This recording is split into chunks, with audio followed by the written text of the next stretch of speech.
Hello बच्चों, I hope कि आप लोग अच्छे होंगे। ये हमारा जो पिछला लेक्चर था वो मानव का पाचन तंत्र पर था, और जिन लोगों ने उस वीडियो को नहीं देखा है उस वीडियो को जरूर देखें। आज का जो हमारा लेक्चर होगा वो श्वसन पर होगा।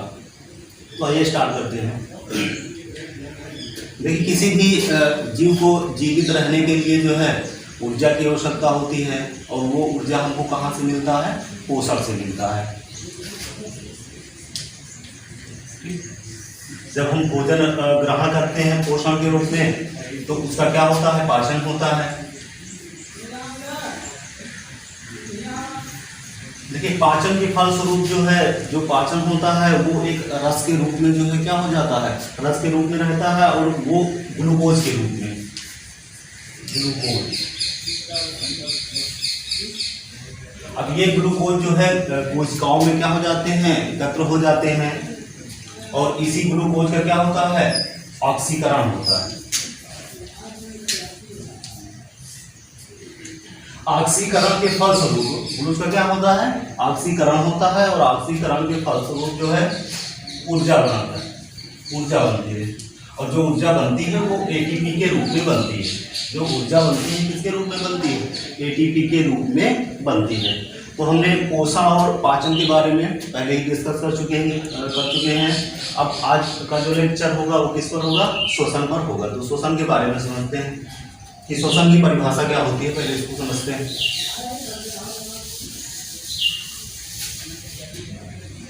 देखिए, श्वसन एक ऐसी प्रक्रिया को कहते हैं, श्वसन एक ऐसी प्रक्रिया को कहते हैं जिसमें बाहरी वातावरण से ऑक्सीजन को क्या करते हैं? हम ग्रहण कर कोशिकाओं में पहुंचाते हैं। श्वसन एक ऐसी प्रक्रिया को कहते हैं जिसमें हम क्या करते हैं? बाहरी वातावरण से ऑक्सीजन को ग्रहण कर कोशिकाओं में पहुंचाते हैं, और उस कोशिकाओं में क्या मौजूद होता है? ग्लूकोज। कोशिकाओं में क्या मौजूद होता है? ग्लूकोज होता है। तो ऑक्सीजन क्या करता है? ग्लूकोज के साथ अभिक्रिया कर जाता है, और अभिक्रिया करके क्या बनाता है? कार्बन डाइऑक्साइड बनाता है, जल बनाता है, और क्या बनाता है? ऊर्जा बनाता है। उसी को हम क्या कहते हैं? श्वसन कहते हैं। ठीक, कोशिकाओं में ग्लूकोज उपस्थित होता है, ये ग्लूकोज है।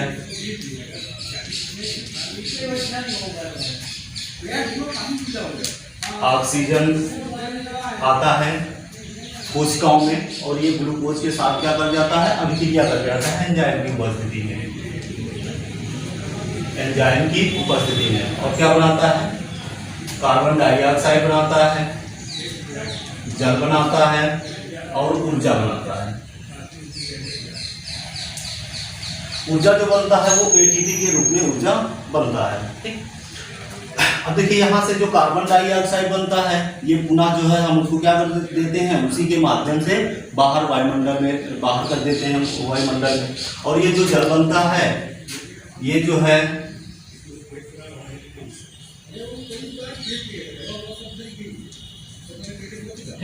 ये जो जल बनता है इसको मूत्र या पसीने के माध्यम से हम क्या कर देते हैं? बाहर कर देते हैं। ठीक है, और जो ऊर्जा बनती है ये कोशिकाओं में क्या हो जाती है? संचित हो जाती है। अगर इसकी बात करें जो है, तो ये ऊर्जा कहाँ बनती है? कोशिका में बनती है। अब अगर आप लोगों से पूछा जाए कि कोशिका में कहाँ बनता है, तो ये कोशिका के जो है, कोशिका में माइटोकॉन्ड्रिया पाया जाता है। माइटोकॉन्ड्रिया, कोशिकाओं में क्या पाया जाता है? माइटोकॉन्ड्रिया पाया जाता है, और यह ऊर्जा जो है माइटोकॉन्ड्रिया में जो है संचित हो जाती है।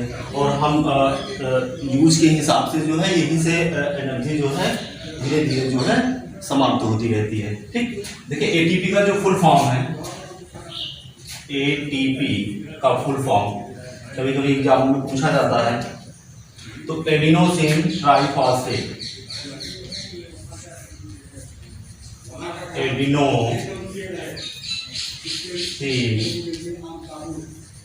Triphosphate, adenosine triphosphate. ठीक है, यहाँ से एक क्वेश्चन और बनता है, जैसे कि पूछा जाता है माइटोकॉन्ड्रिया को जो है पावर हाउस क्यों कहा जाता है, या ऊर्जा का ग्रह क्यों कहा जाता है। ठीक है, तो देखिए, जो ऊर्जा संचित होती है वो कहाँ होती है? माइटोकॉन्ड्रिया में ही ऊर्जा जो है संचित रहती है, वो भी किसके फॉर्म में, एटीपी के रूप में ये संचित रहती है। इसीलिए जो है इसको जो है ऊर्जा का घर कहते हैं, ऊर्जा का घर भी इसको कहा जाता है। ठीक, तो ये शोषण की परिभाषा हो गई ओवरऑल। अब देखते हैं कि शोषण के कितने प्रकार होते हैं। शोषण के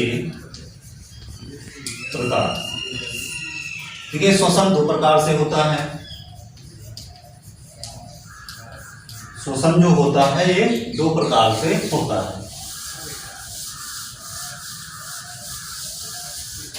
पहला है अवायवीय शोषण,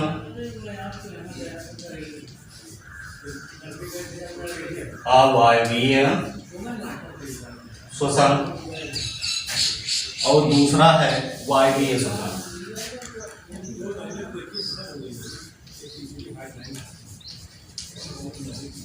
दूसरा है वायवीय शोषण।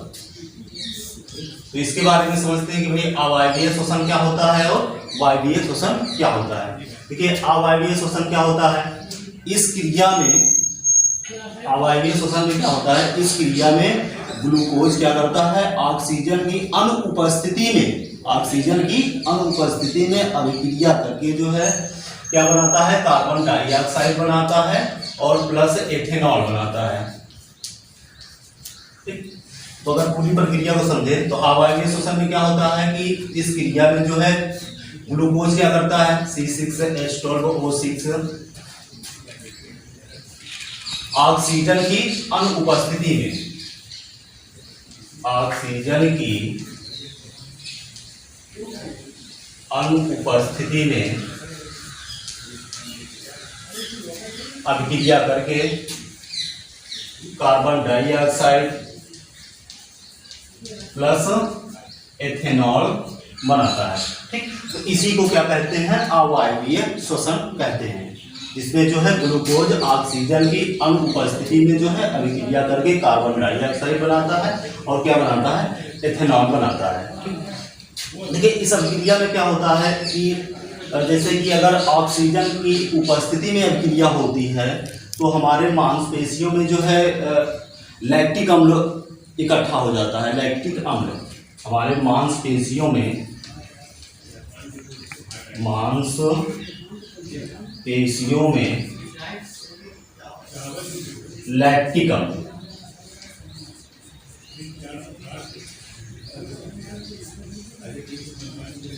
लैक्टिक अम्ल जो है इकट्ठा हो जाता है, जिसकी वजह से जो है मांसपेशियों में क्या उत्पन्न हो जाता है, दर्द, जिसकी वजह से मांसपेशियों में जो है दर्द उत्पन्न हो जाता है। या हम कह सकते हैं जो है कि जब हम दौड़ते रहते हैं तो क्या हो जाता है कि हमको ऑक्सीजन की अधिक आवश्यकता पड़ती है, तो उस स्थिति में क्या हो जाता है कि ऑक्सीजन की अनुपस्थिति में भी अभिक्रिया होने लगती है, यानी पूरी तरीके से हमको ऑक्सीजन नहीं मिलता है तो उसकी उपस्थिति में अभिक्रिया होने लगती है।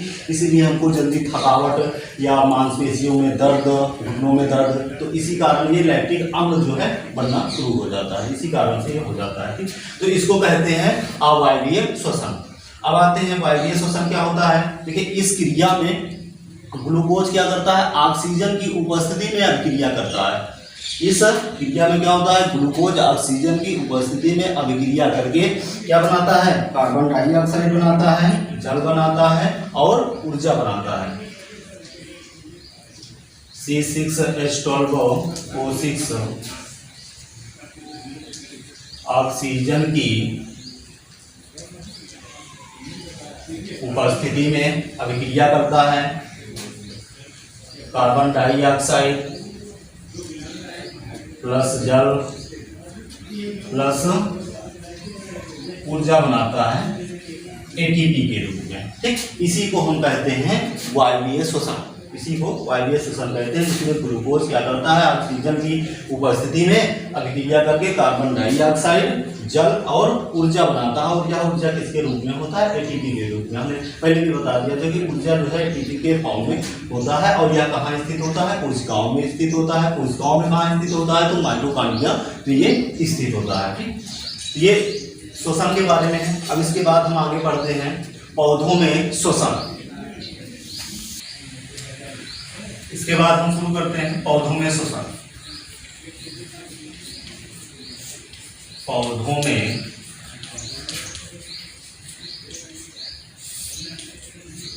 देखिए पौधों में श्वसन जो होता है वो पत्तियों द्वारा भी होता है। पौधों में श्वसन पत्तियों द्वारा होता है, तनु द्वारा भी होता है और जड़ों द्वारा होता है। पौधों में जो श्वसन की क्रिया होती है वो विसरण के माध्यम से होती है। किसके माध्यम से होती है? विसरण के माध्यम से होती है। पौधों में श्वसन की जो क्रिया होती है वो विसरण के माध्यम से होती है। तो आइए इसको हम समझते हैं जो है कि पौधों में श्वसन किस प्रकार से होता है। देखिए मान के चलिए जैसे कि एक छोटा सा जो है पौधा है,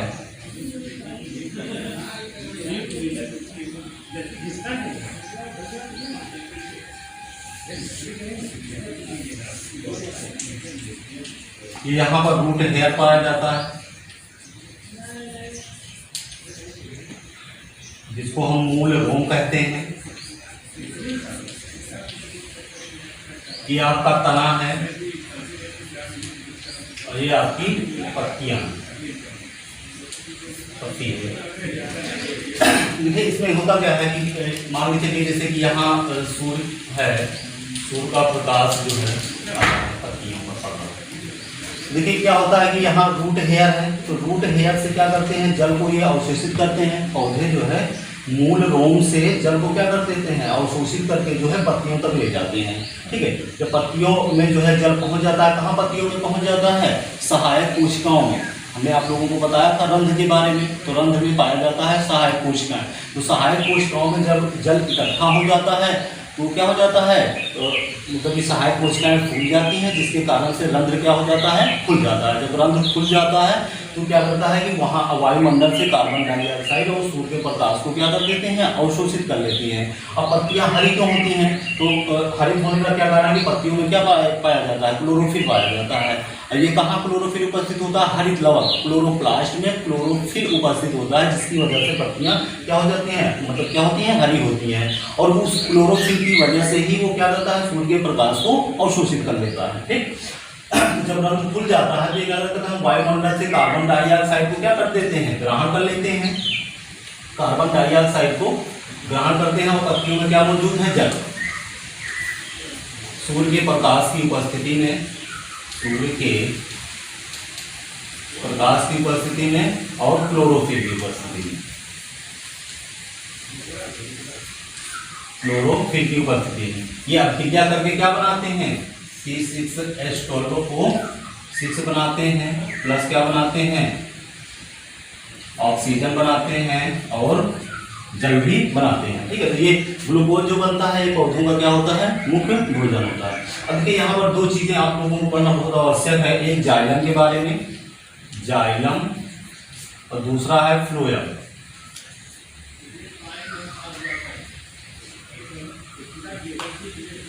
जाइलम और फ्लोएम के बारे में इनके कार्य पूछे जाते हैं। तो जाइलम का कार्य क्या होता है, देखिए ये जो है पौधों के आंतरिक संरचना में पाया जाता है। जाइलम और फ्लोएम जो है पौधों के आंतरिक भाग में पाया जाता है।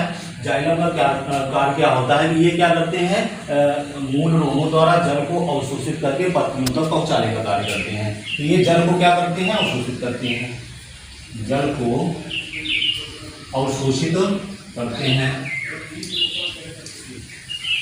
जाइलम का फ्लोएम का कार्य क्या होता है, देखिए पत्तियों में जो भोजन बनता है, पत्तियों में जो भोजन बनता है तो फ्लोएम क्या करता है, उस भोज्य पदार्थ को पौधों के भिन्न भिन्न जो है कोशिकाओं में पहुंचाने का कार्य करता है। ये भोज्य पदार्थ को पहुंचाने का कार्य करता है, भोज्य पदार्थ को पहुंचाने का कार्य करता है। ये जाइलम और फ्लोएम के कार्य होते हैं। ठीक, देखिए ये जो स्थिति होती है ये दिन के समय होती है। दिन के समय पौधे क्या करते हैं कि वायुमंडल से कार्बन डाइऑक्साइड ग्रहण करते हैं और उससे क्या बनाते हैं, जल के साथ क्रिया करके ग्लूकोज बनाते हैं और ऑक्सीजन बनाते हैं। तो हम कह सकते हैं कि दिन के समय जो पौधे होते हैं वो कार्बन डाइऑक्साइड को ग्रहण करते हैं और ऑक्सीजन को क्या करते हैं, मुक्त करते हैं वायुमंडल में। लेकिन जो रात का समय होता है, ठीक है, उसमें उसमें क्या होता है कि उल्टी, पौधों में उल्टी प्रक्रिया होने लगती है। मतलब कहने का मतलब ये है कि वो क्या करते हैं, ऑक्सीजन को ग्रहण करते हैं और कार्बन डाइऑक्साइड को छोड़ने लगते हैं। तो रात में उल्टी प्रक्रिया करते हैं। वो कैसे करते हैं, वो समझते हैं। देखिए रात में क्या होता है, पौधे, अब देखिए वायुमंडल से तो ऑक्सीजन ले नहीं सकते, क्योंकि पत्तियों में जो रंध्र होते हैं वो क्या हो जाते हैं, प्रकाश संश्लेषण की उपस्थिति में ही वो खुलते हैं। तो वो दिन में क्या हो जाते हैं, रंध्र बंद हो जाते हैं। अगर हम रात की बात करें तो रात में ये ऑक्सीजन को कहाँ से ग्रहण करते हैं। देखिए ये जो रूट हेयर है, यहाँ क्या करते हैं, वाटर को एब्जॉर्ब करते हैं, पानी को मतलब अवशोषित करते हैं। तो इसमें क्या करते हैं, ये हाइड्रोजन और ऑक्सीजन में क्या हो जाता है, ये विभक्त हो जाता है और केवल यहाँ से क्या ऑक्सीजन को ग्रहण करते हैं।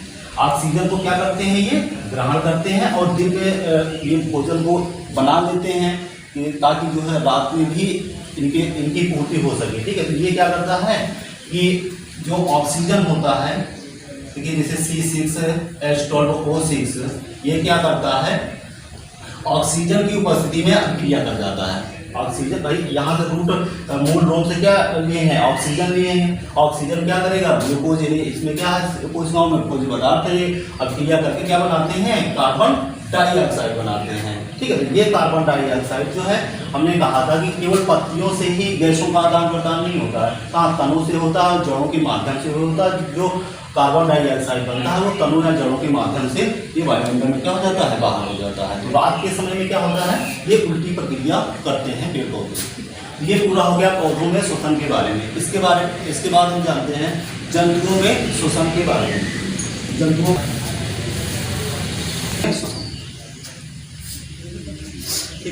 में श्वसन के बारे में समझते हैं। तो जंतुओं में श्वसन जो है 3 प्रकार से पाया जाता है। जंतुओं में श्वसन 3 प्रकार से पाया जाता है। कौन कौन से हैं? पहला है श्वास नली, श्वास नली या ट्रैकिया।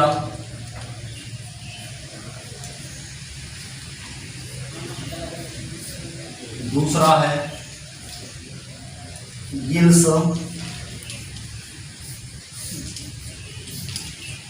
तीसरा है फेफड़ा।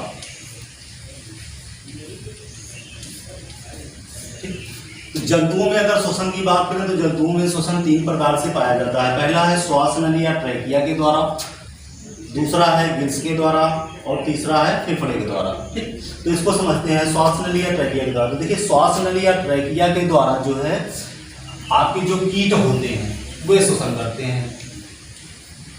कीट, जितने भी कीट होते हैं वो श्वास नली या ट्रैकिया के माध्यम से जो है क्या करते हैं, श्वसन करते हैं। ठीक है, अब कीट में जैसे हो गया आपका टिड्डा हो गया, फॉर एग्जांपल में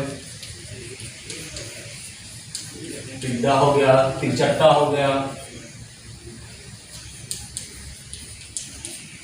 इत्यादि। जो भी कीट हैं वो क्या करते हैं, श्वास नली या ट्रैकिया के माध्यम से जो है क्या करते हैं, श्वसन करते हैं। अब देखिए कीटों में जो है हीमोग्लोबिन नहीं पाया जाता है। हीमोग्लोबिन कीटों में नहीं पाया जाता है। जब हीमोग्लोबिन नहीं पाया जाता है तो इसमें भी रक्त भी नहीं पाया जाएगा। तो कीटों में रक्त नहीं पाया जाता है। ठीक, अब देखिए गिल्स की अगर बात करें तो गिल्स द्वारा श्वसन जो है मछलियां करती हैं। मछली, जितनी भी मछलियां होती हैं ये क्या करती हैं, गिल्स द्वारा श्वसन करती हैं। देखिए अब इनको जो है ऑक्सीजन कहाँ से मिलता है, तो ये क्या करते हैं, जल को क्या करते हैं, जब ग्रहण करते हैं तो जल H2O, तो इसमें क्या है, ऑक्सीजन है। ये ऑक्सीजन को ग्रहण करती हैं और गलफड़े, आप लोगों ने देखा होगा मछलियों के 2 गलफड़े होते हैं, तो उसी के माध्यम से जो है वो क्या करते हैं, ऑक्सीजन का आदान प्रदान करते रहते हैं। तो मछलियों में जो है क्या होता है, वो गिल्स के माध्यम से, उसी को गिल्स कहते हैं जो गलफड़े होते हैं। ठीक है, तो मछलियां गिल्स के द्वारा जो है क्या करती हैं, श्वसन करती हैं। अब बात करें जो है फेफड़े का, तो फेफड़े द्वारा श्वसन जो है मनुष्य करते हैं। मनुष्य हो गए, शेर हो गया, गाय भैंस, पक्षियां हो गए, पक्षी, जितने भी पक्षी हैं वो भी जो है फेफड़ों द्वारा श्वसन करते हैं। मेढक है, मेढक एम्फीबिया में आता है। देखिए मेढक जो होता है वो फेफड़े द्वारा श्वसन करता है, फेफड़े द्वारा भी और त्वचा या मुख द्वारा। ठीक है, इसमें जो मेढक होता है वो जो है फेफड़े द्वारा भी श्वसन करता है और त्वचा के माध्यम से भी या मुख के माध्यम से भी वो क्या करता है, श्वसन करता है। ठीक, तो ये फेफड़ा के बारे में है। तो जंतुओं में श्वसन इतने प्रकार से होता है। अब इसके बाद जो हमारा अगला टॉपिक होगा वो होगा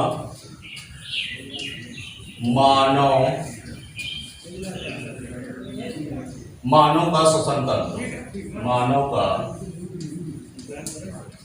श्वसन तंत्र, स्टाइरेटरी सिस्टम।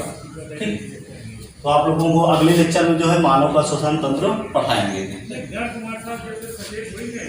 ये वीडियो अगर आप लोगों को अच्छा लगे जो है इसको अधिक से अधिक लोगों को शेयर कीजिए। Thanks for watching video.